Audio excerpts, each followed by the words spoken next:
তো এই যে আমি তরকারি করতেছি, ঠিক আছে। আমি এই যে শাক নিয়ে বসছি, আর উনি আইসে এই যে আমার পাশে বসছেন ঘাস খাওয়ার জন্য, ঠিক আছে। আমি যে এগুলো নিয়ে বসছি যে একটু কুটে নিই, নষ্ট হয়ে যাবে, যেহেতু বিকেলে রান্না করতে হয়, রমজান মাস।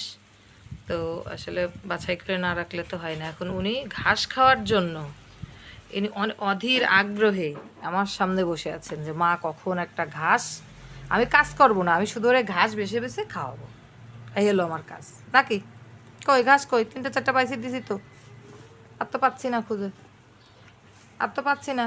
তো তুমি কি খাবার তাহলে? ও একটা পাইছি, দাঁড়াও, একটা পাওয়া গেছে। এই হলো দুষ্টুটার কাজ, ঠিক আছে। তো আমরা আসলে এই বেডে কেউ ঘুমাই না, এই জন্য এই বেডে বসে একটু কাজ টাজ করতেছি।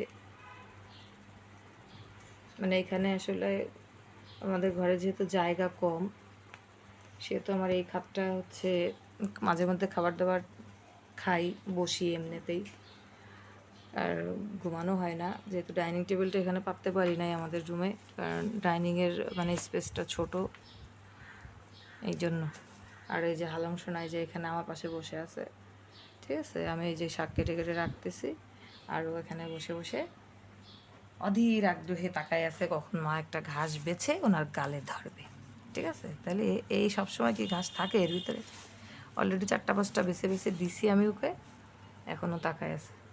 আর তো না, খ্যার খাবি নাকি? ও আবার মাঝে মাঝে খ্যারও চাপায়, হ্যাঁ ধানের, নে খ্যার খা, খ্যার চাপা। ও সত্যি সত্যিই খ্যার চাপাচ্ছে, নে ধর, গলায় বাঁধবে শোনা। থাক থাক থাক, আর খাইতে হবে না, ও থাক, ও থাক, খাইতেই হবে না।